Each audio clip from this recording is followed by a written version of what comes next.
Jayaprakash associates नाम की एक कंपनी है। जून 2024 में दिवालिया हो गई। जब नीलामी हुई तो बड़े बड़े बायर्स सामने आए। सबसे आगे थे वेदांता ग्रुप और अडानी एंटरप्राइजेस। वेदांता ने लगभग 16,000 करोड़ की बोली लगाई और अडानी एंटरप्राइजेस ने करीब 14,500 करोड़ की। लेकिन कम बोली लगाने के बावजूद एनसीएलटी ने फैसला अडानी के फेवर में सुनाया। वेदांता ग्रुप इसी डिसीजन के खिलाफ अब पहुंच गया है सुप्रीम कोर्ट, जहां उन्होंने प्ली फाइल की है कि अडानी के प्लान पर जल्द से जल्द स्टे लगाया जाए। तो क्या है पूरा मामला?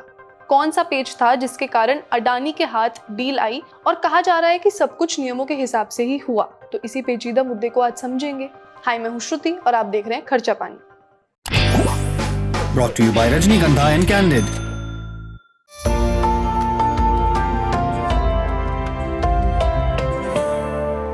एक ग्रुप जो जेपी सीमेंट के लिए फेमस है, उसी की कंपनी जयप्रकाश एसोसिएट्स यानी जेएएल जून 2024 में इंसॉल्वेंसी में चली गई, अर्थात दिवाला निकल गया। वजह, कंपनी 57,000 करोड़ से ज्यादा का कर्ज चुका नहीं पाई। अब जब कोई कंपनी दिवालिया होती है तो उसके लिए खरीदार ढूंढे जाते हैं। यहाँ भी ऐसा ही हुआ। वेदांता और अडानी ग्रुप समेत कई कंपनियों ने बोली लगाई।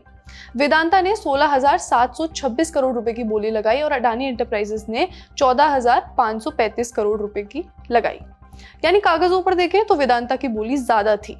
ये बात खरीदारी तय करने वाले एपेलेट ट्रिब्यूनल में दिए गए सबमिशन में भी कहा गया। लेकिन यहाँ आया एक ट्विस्ट और सीन में एंट्री हुई कमिटी ऑफ क्रेडिटर्स की, यानी COC. Candid dusting powder, 4 skin problems का एक expert solution. Candid dusting powder, हटा खुजली, लगा कैंडिड। मतलब जो कंपनी इंसॉल्वेंट हो रही है उसको लोन देने वालों का एक ग्रुप, इसको बोलते हैं कमिटी ऑफ क्रेडिटर्स। तो जब कंपनी की संपत्ति बेची जाती है तो सबसे पहले इन्हीं लोगों को पैसे दिए जाते हैं और यही लोग फैसला लेते हैं आखिर में कि खरीदार कौन होगा। अब कमिटी ऑफ क्रेडिटर्स ने अडानी की बोली को मंजूरी दे दी और बाद में इस फैसले को एनसीएलटी यानी नेशनल कंपनी लॉ ट्रिब्यूनल ने भी अप्रूव कर दिया। यहीं से विवाद शुरू हुआ। वेदांता ग्रुप, जिसे अनिल अग्रवाल लीड करते हैं, उन्होंने इस फैसले को चैलेंज किया।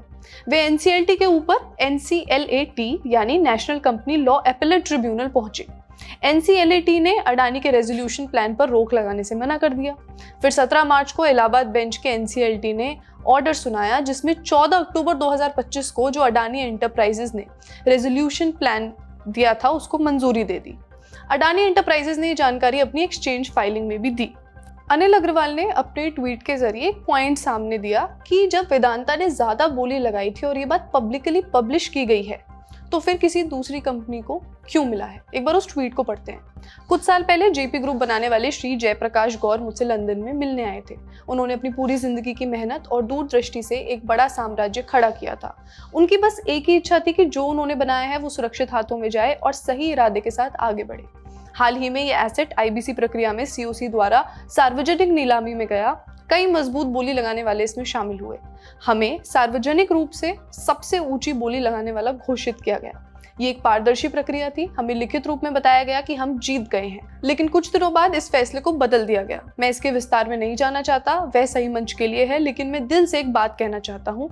एक बात पर हमारा पूरा विश्वास है, जब धर्म के तहत कोई वादा किया जाता है तो उसे वापस नहीं लिया जाना चाहिए।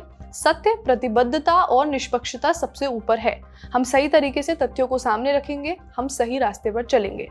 ये 29 मार्च की एक पोस्ट है। आज 30 मार्च को पता चलता है कि वेदांता ने सुप्रीम कोर्ट में अपील की है कि अडानी के जयप्रकाश एसोसिएट्स के टेकओवर पर स्टे लगाया जाए। वेदांता ने सुप्रीम कोर्ट में याचिका दाखिल की है और तुरंत स्टे लगाने की मांग की है। सीएनबीसी की रिपोर्ट के मुताबिक उनका कहना है कि अगर इस प्लान पर आगे काम चलता रहा तो उनकी प्ली बेकार हो जाएगी, यानी उनका केस सुनने का कोई मतलब ही नहीं बचेगा। सीएनबीसी की रिपोर्ट में ये भी बताया गया कि वेदांता का कहना है जेपी के लिए उन्होंने जो प्लान पहले दिया था वो अडानी ग्रुप की विनिंग बिड से ज्यादा वैल्यू का था। उनका प्लान फाइनेंशियल तौर पर बेहतर था और इंसॉल्वेंसी प्रोसेस में उसे ज्यादा तवज्जो मिलनी चाहिए थी। वेदांता ने यह भी कहा कि नेट प्रेजेंट वैल्यू के हिसाब से उनकी बोली कम से कम 1,000 करोड़ रुपए ज्यादा थी। उनका तर्क है कि लेंडर्स यानी लोन देने वाली कंपनियों ने एक कम वैल्यू वाली बोली को चुन लिया, जो कि आईबीसी यानी इंसॉल्वेंसी एंड बैंकरप्सी कोड के उस कोर आइडिया के खिलाफ है जिसमें एसेट्स की ज्यादा से ज्यादा वैल्यू हासिल करने की बात कही जाती है। इंसॉल्वेंसी एंड बैंकरप्सी कोड वो कानून है जिसका मकसद है कि डूबती कंपनियों की संपत्ति से ज्यादा वैल्यू निकाली जाए, ताकि जिन्होंने उस कंपनी में पैसा लगाया उन्हें कुछ मिल सके।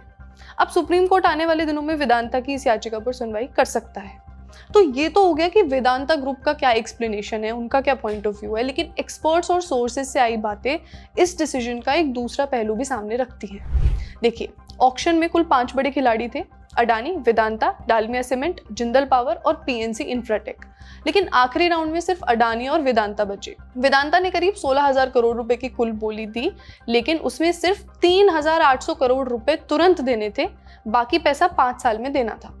वहीं अडानी की बोली थोड़ी कम थी, लगभग 14,000 करोड़ रुपए, लेकिन उसमें था कि 6,000 करोड़ रुपए तुरंत दे दिए जाएंगे और बाकी रकम 2 साल में पूरी की जाएगी। इकोनॉमिक टाइम्स की रिपोर्ट के हिसाब से इसी वजह से बैंकर्स ने अडानी की बोली को एक्सेप्ट किया।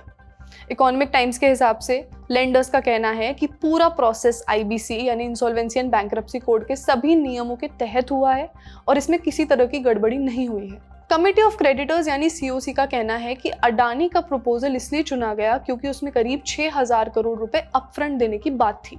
लेंडर्स के मुताबिक इससे रिस्क कम होता है और रिकवरी जल्दी होती है। कमिटी ऑफ क्रेडिटर्स के फैसले को थोड़ा और समझने की कोशिश करते हैं। इंडियन एक्सप्रेस के मुताबिक सीओसी में national asset reconstruction company limited यानी NARCL का दबदबा था।